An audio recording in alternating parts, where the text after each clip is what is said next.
Hello guys, welcome back to my channel. This is Nib TV again. So ngayon meron akong susubukang i-repair. Bali ito ay isang desktop speaker. Pero bago tayo mag-upisa guys, isa muna ang maikling intro.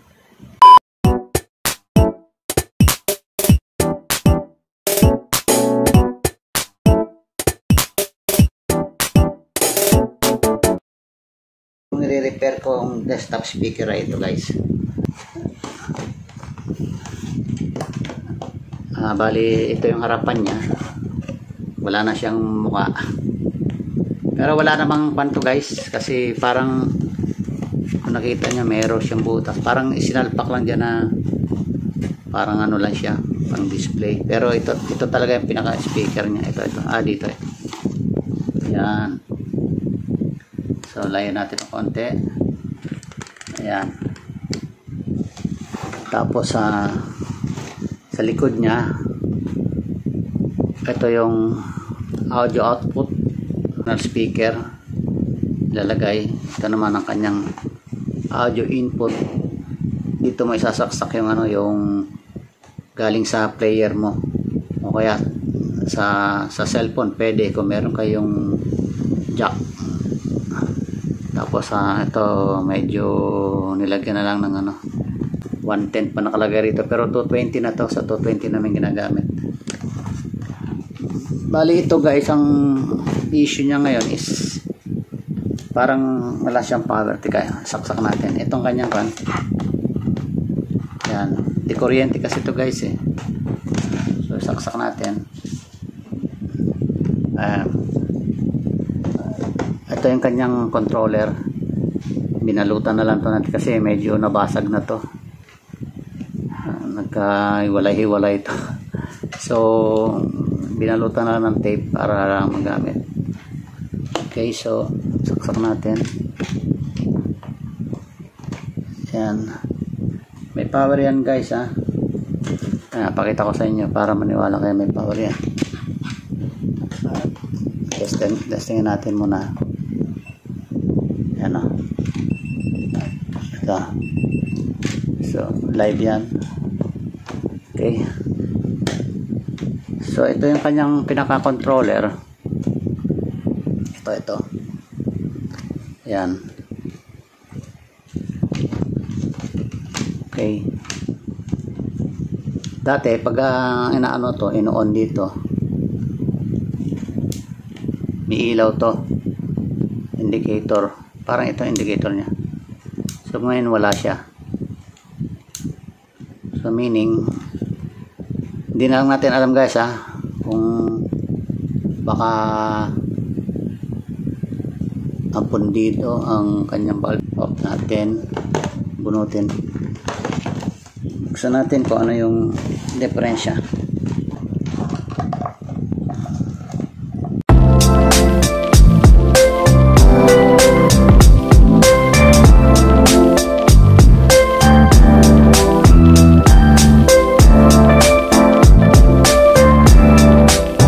Speaker niya guys sa loob.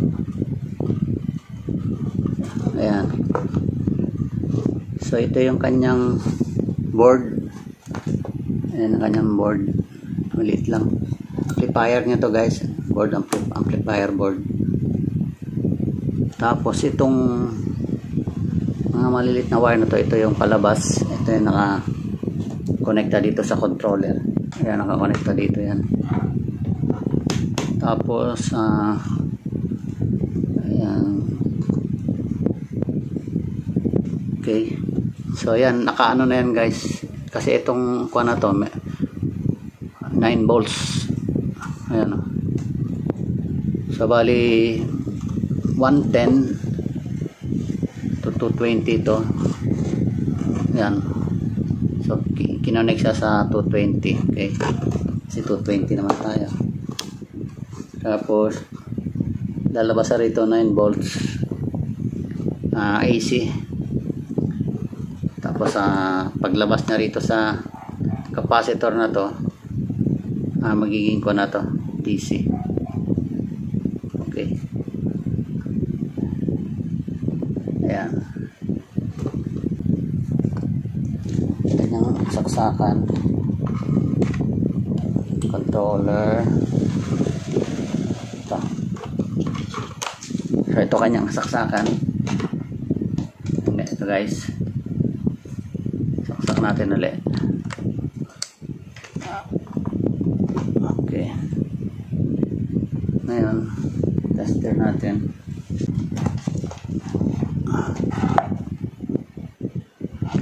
Okay, ating tester, set muna natin sa AC. Yan, AC.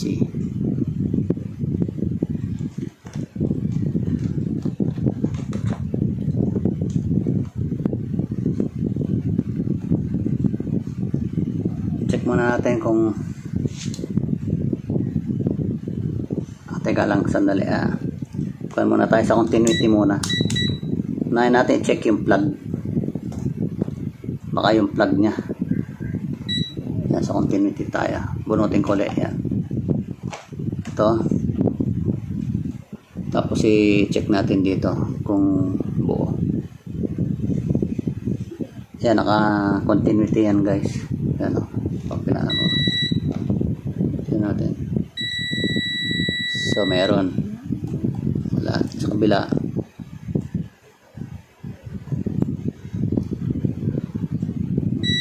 Okay, so buo. Ibig sabihin, buo yung ating plug. Walang problema sa plug. So, dito natin checkin natin ngayon kung may output siya ng AC. Okay. Lagay pa lang natin sa AC. Yan, nakalagay na guys sa AC. Check natin kung may lumalabas dito na 9 volts. Ayan guys, meron naman 9.91, 93, 92. So may 9 volts output. So buo rin ang ating kuan. Check natin dito kung may pumapasok dito na 9 volts.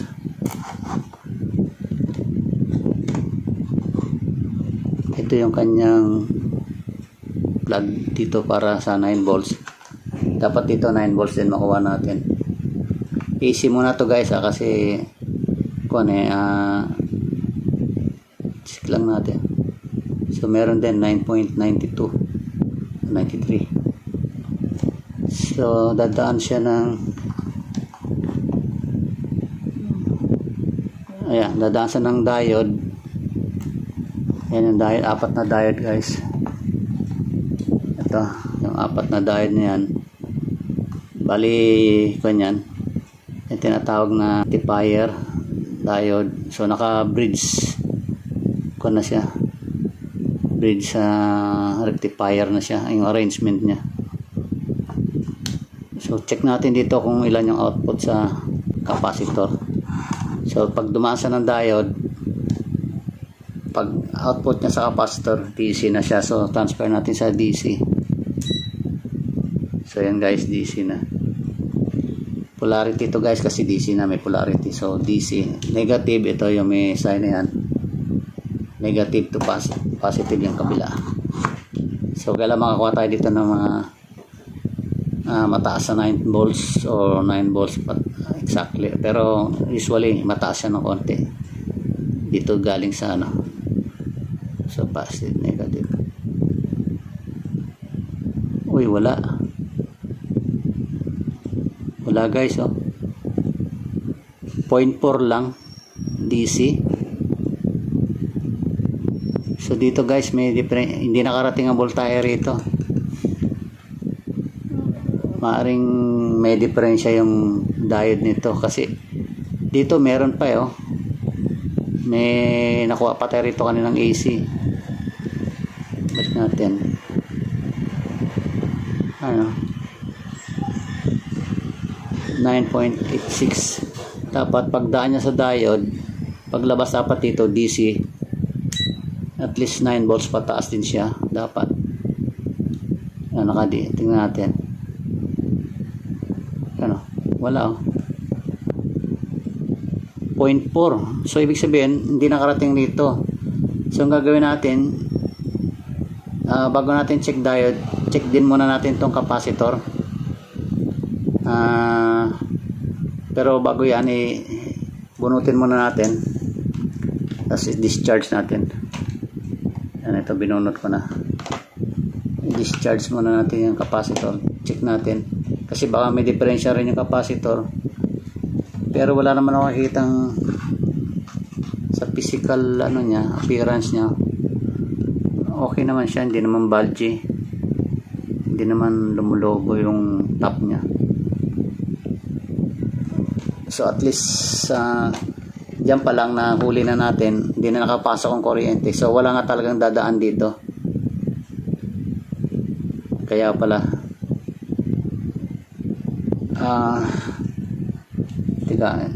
naka-off yung power on natin. Subukan natin, baka naka-off lang kaya walang power. Okay, saksak ulit guys. Ayan, tapos power on natin. Pero palagay ko hindi talaga nakakarating kuryente kasi dapat ilaw to ayan o.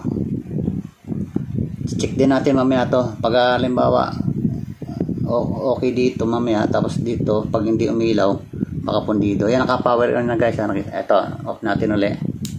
On, tingnan natin kung may papasok na lagyan natin ulit sa AC.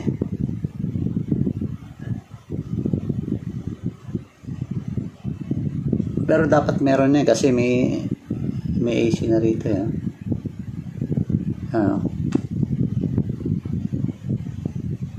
9 volts. Pagdating dito sa capacitor, nawala na. DC 0.4 lang.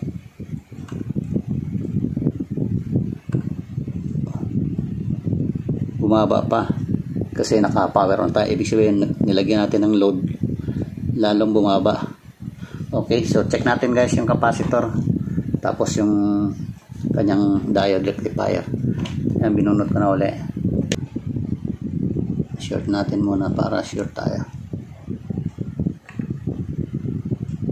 Wala, hindi na nag-spark. So wala nang kuryente yan. So check natin guys tayo sa capacitor mode. Yan. Nanofarad na lang. Tingnan natin yung value niya. 2,200 microfarad, 25 volts. 2,200 microfarad. Tingnan natin kung ilan yung mga re-reading natin. So ganun pa rin may polarity to guys. Negative dito, positive.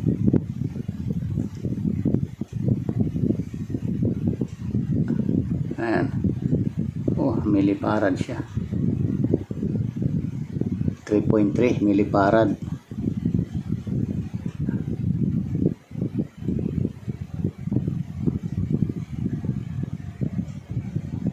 .3 2,200. So taas ka-off natin.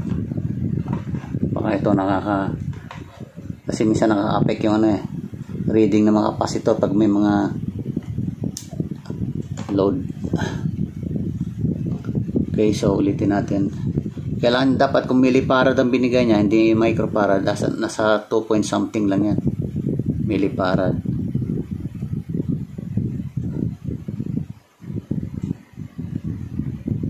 Yun, microfarad na. Oh, millifarad ulit. Ayun. 2.12. So ito tama na yan reading. So ibig sabihin buo to. 2.12 kasi 2,200. 2.2 dapat kung talagang exact siya, pero 2.1 something okay na yan. Ibig sabihin nasa 2,000 microfarad yan. Yan, okay. So next natin check guys itong mga diode, baka dito so ito yung negative side. Ito yung kanyang cathode. Yan, may stripe na white cathode. Ito yung anode. Ito sa kabila.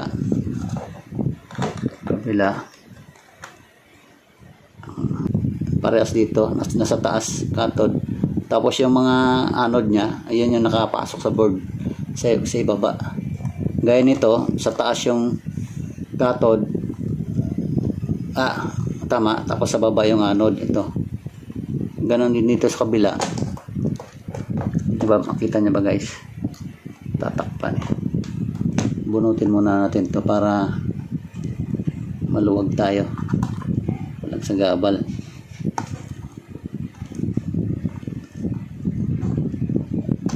Ayan. Oops. Nalagyan ko na yung ano natin. Okay. Ayan, tinanggal ko muna guys para makita natin na maayos. Bunutin natin muna itong speaker. Okay. So, check natin dito. So, doon sa kabila, ito rin yung cathode. Ito yung anode. Kaya, dapat to meron. Ayun, meron. Ito. Wala. Dapat to meron. Okay.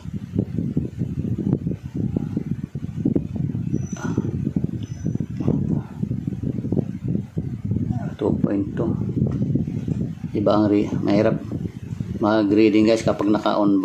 Mamaya kakalasan natin yung paa dyan, kahit isa dyan o dalawa. Dito naman sa taas, ito yung anode, ito yung cathode.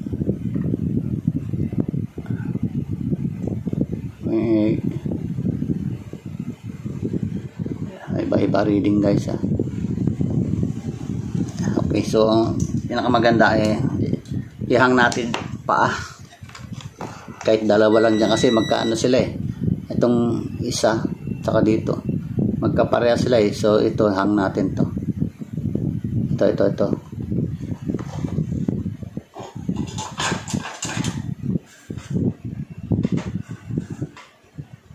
Tama, buti napainit ko na yung kuhan ko kanina. Hindi pa pala gaano mainit guys. Balik ako na lang kayo guys. Papainitin ko lang yung aking soldering iron. Yan, mainit na.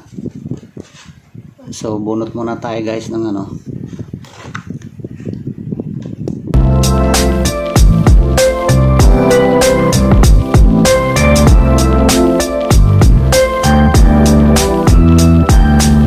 kita nyo guys.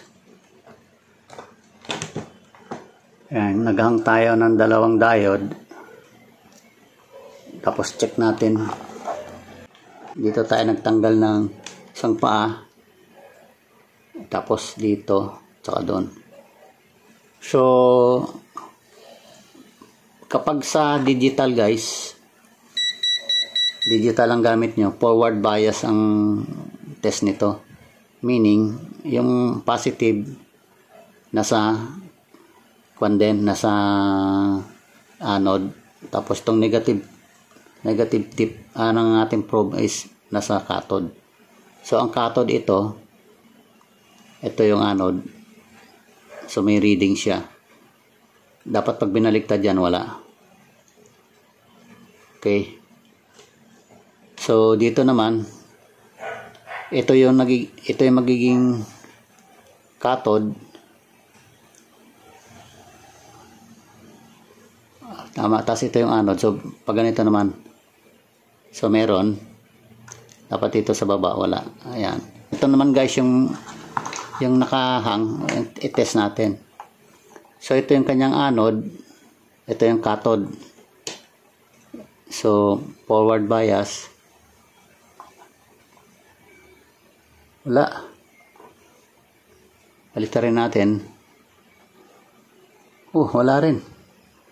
So ito guys ang sira. Yan open, wala. Walang kwan. So may nakita na tayo isa. Ito kayang isa, ito. Yan. Ito guys, nakita niyo, tinayo ko na. Ito yung kanyang anode. Ito yung cathode. So, forward bias.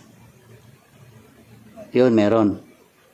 Dapat pag binaliktad natin, wala. Okay, good. Mayroon. Wala. So, good. Itong tatlo, ito lang sira. So, tanggalin natin itong sira. Tapos, try natin palitan. Titingnan natin. So, yan guys. Naipasok na dito. Tinanggal ko muna guys yung capacitor kasi nahirapan ako magana eh.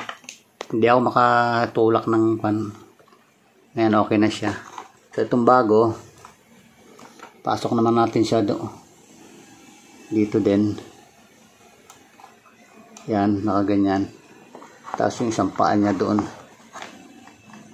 Pwede natin unahin muna yung paa niya. Yung isang paa. Doon.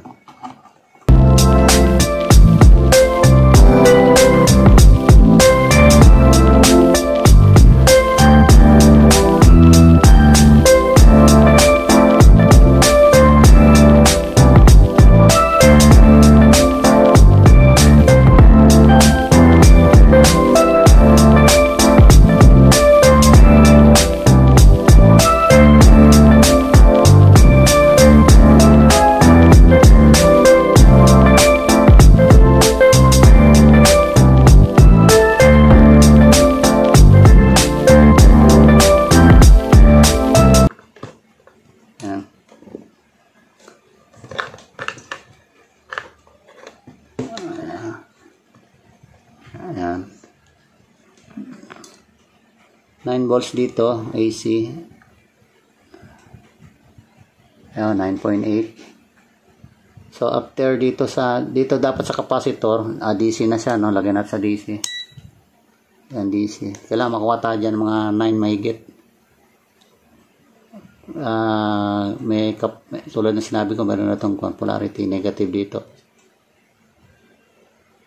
Yun. 12.35. So, okay na guys. Okay na to. Mahigit 9. So, ito guys ang culprit. Nakita natin. Itong pan na to kanina. Ito. Yung tinanggal natin. So, test natin guys. Since may voltahe na. Tingnan natin yung kanyang kung iilaw na ba siya.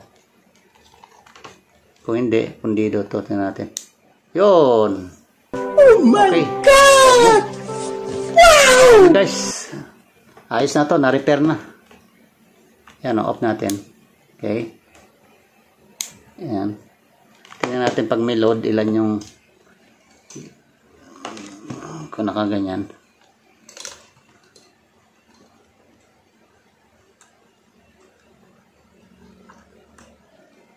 Ayan, bababa na konti yan kasi may load na eh. Ibig sabihin, tumakbo na yung mga ibang voltahe dito sa control. Okay, so check natin guys kung kabitan natin ng tutugtog na ba siya. So, testing na natin guys. Pero mas maganda siguro ibalik ko na muna sa isara ko na para safe tayo kasi baka may madikit-dikit dito, mag-short. Hey guys, ano ko muna.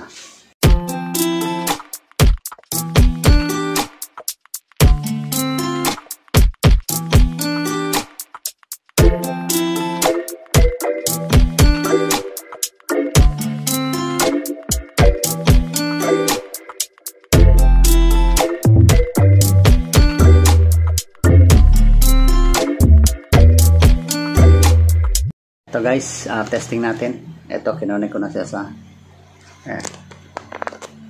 ito, kinonek ko siya sa output ng laptop. Pili tayo ng kanta. Kaya, ilita lang natin. Okay. Volume natin guys. Ayan. Yun, ayos na. Ito guys, in-extra ko muna ng audio kasi baka maka-copyright tayo. Ayan, makita nyo guys, gumagalaw yung sa speaker niya. Yung nilagay ko na plastic. Okay.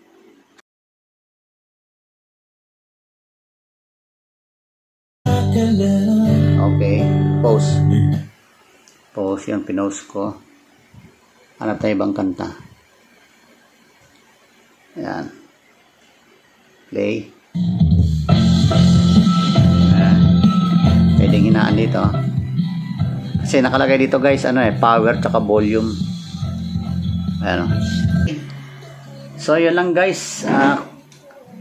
Kung nagustuhan nyo itong ating simpleng tutorial, paano mag troubleshoot ang pag walang power, start ka muna doon sa plug, tapos papunta ka na dito sa loob. Paki-like and share guys, and don't forget to subscribe to my channel Nib TV, and also press the notification bell. Update kayo sa mga susunod pa mga video. Maraming salamat. Bye bye.